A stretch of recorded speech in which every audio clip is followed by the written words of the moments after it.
Nakakita ka na ba ng palengke na napaka-presko na iba-ibang gulay at mga pagkain ang iyong mabibili? Segundo pa lang mula pagka-harvest ay makukuha mo na. Ito yung aming nagsisilbing munting palengke. Ang munting taniman na gulayan ni Tito Jerry. Dito sa isang sulok sa Lubok, San Miguel, Polanco, Zamboanga del Norte, kapag naghanap kami ng gulay ay dito kami namimili. Kanara po, nandito tayo sa may mga sapa diyan, no? Yan, may mga palay diyan, tas dito sa unahan may mga gulayan.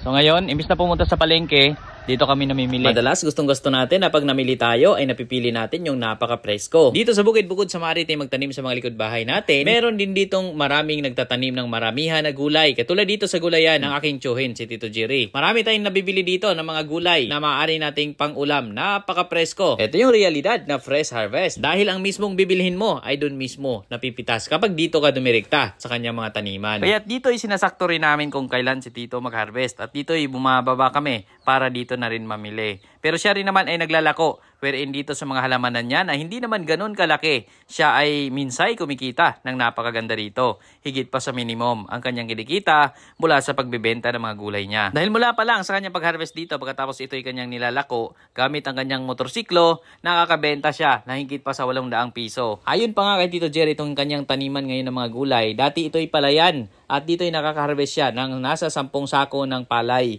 At kapag yun ay binenta, ng tig 1,000 ang bawat isa, so 10,000 yon. Pero ngayon nung naggulay siya, mas malaki daw yung maari niyang nagiging benta. Dahil dito umaabot daw na sa mahigit sa 40,000 yung kanyang pinagbentahan na mga bunga ng kanyang gulay na tinatanim dito. Kaya't nagta times 4 daw yung naging kita niya mula noong siya ay nagulay na dito sa kanyang pinagtatamnan. Pero dito sa kanyang pinagtatamnan, maganda rin kasi ang lupa dito. Dahil loam soil at malapit din sa ilog, malapit sa sapa. Kaya't dito ay nakakuha rin siya lagi ng tubig na pandilig. At dito kailangan lamang din natin talaga na matinding sipag, tiyaga at diskartihan upang lalong kumita yung ating kahit na maliit man lamang na pwesto o taniman. Sa ngayon, ang mga tinatanim ni Tito Jerry dito itong pipino, sitaw, kalabasa, talong, pechay, radish, pakwan. Meron din siyang tinatanim dito na mais at marami pang ibang gulay. Dito ang kanyang paraan ay iba-ibang gulay ang kanyang tinatanim dahil para pag naglako siya ay ibang gulay rin ang kanyang naibebenta o nadadala ng kanyang motorsiklo. At ang maganda doon, kapag may isang bibili at gustong bumili ng lahat ng klase ng gulay, so maraming nabibili yung bawat customer niya. Sa panahon ngayong tag-init ay napakasarap din kumain nito mga pipino, pakwan, radish at marami pang mga pagkain. Lalo na't alam natin na napakasariwa ng gulay na ating kakainin. Bukod sa diskarte ng pagtatanim ay may diskarte ring malupit si Tito pagdating sa pagbebenta niya ng kanyang mga gulay.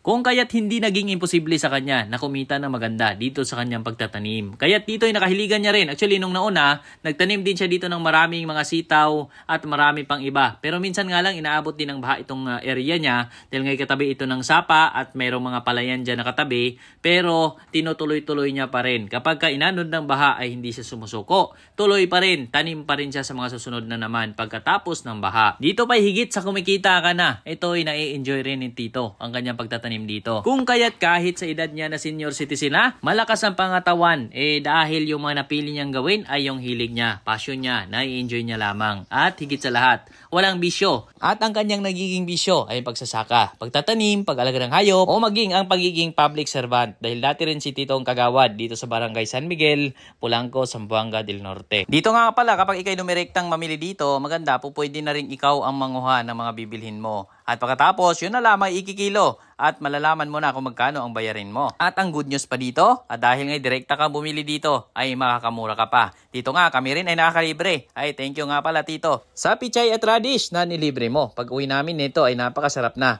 Kakain na naman tayo ng napakasustansya, napaka-presko pa na gulay na fresh from the farm. Sa mga nasa bukid ay maganda ring ideya ang pagtatanim nito mga sitaw at napakabilis din naman na mamunga nito. Maging mga pichay, pipino at kung gusto mo naman na medyo matagal ang harvest, yung talong din ay matagal din itong namamatay. Kaya sa mga talong, tuloy-tuloy din ang harvest yan kapag nagtanim tayo ng talong. Ang dami nating pupwedeng itanim, ang dami nating pupwedeng pagkakabalan sa bukid na ma-enjoy natin na siyang pagkakakitaan pa natin. Ang pakwan din ngayon ay napakaganda. Lalo na nitong panahon ng tag-init, ay napakasarap kumain ng pakwan. Lalo na't napakatamis ng mga pakwan ngayon. Dito naman sa pechay, ibilhan mo lamang ng karne at ihalo mo dito ay napakasarap na. O minsan nga at kahit walang pabiling karne, ay sabawan mo lang o kaya igisa mo, ay ang sarap na rin. Dito rin, itong itong radish ay sarap din itong kilawin. Kaya dito sa taniman ni Tito Jerry, kami talaga yung napapadayo dito.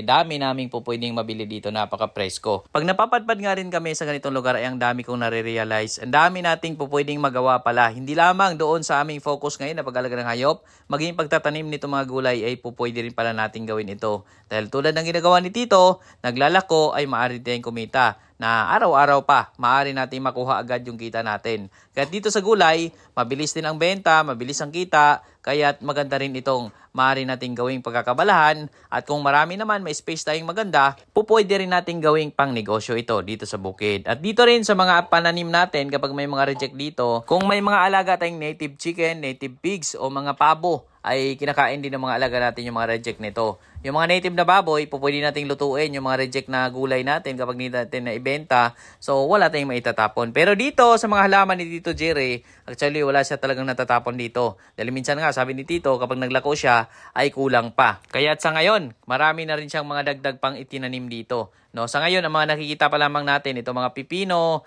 mga pichay, radish, at yung mga sitaw. Pero marami na rin mga susunod nito tulad nito mga talong at nandyan din yung mga dagdag na bagong mga sitaw naman ng mga pananim niya. At dito ay nagtatanim din siya ng mga saging para itong mga saging naman sa ganitong sobrang tag-init kahit papano ay mabigyan din ng konting lamig yung mga pananim niya na hindi masyadong naiinitan doon sa sobrang init. Pero hindi lamang niya dinadamihan masyado itong saging, no, may distansya din. Medyo malayo ang distansya para naman hindi rin naman matatabunan yung mga pananim. Dahil hirap din naman makatubo yung tanim natin kapag merong mga malalaking halaman sa paligid nila. So, kaya dito, ang ginagawa ni Tito rin ngayon, isa rin sa technique niya, ang kanyang pagtatanim ay magkakatabi para na nga rin na medyo makatulong sa bawat isa yung lilim ng kanyang mga tinatanim. At dito ay nakabili na nga rin kami at ayan ang nabili natin. Sa dami ng nabili natin, yung 50 pesos na halaga ay ayan na yung nabili namin. Napakagaling. At itong iba naman ay palibre na ni Tito. Dahil nga raw ay minsan lamang daw kami napapadpad dito sa kanyang taniman.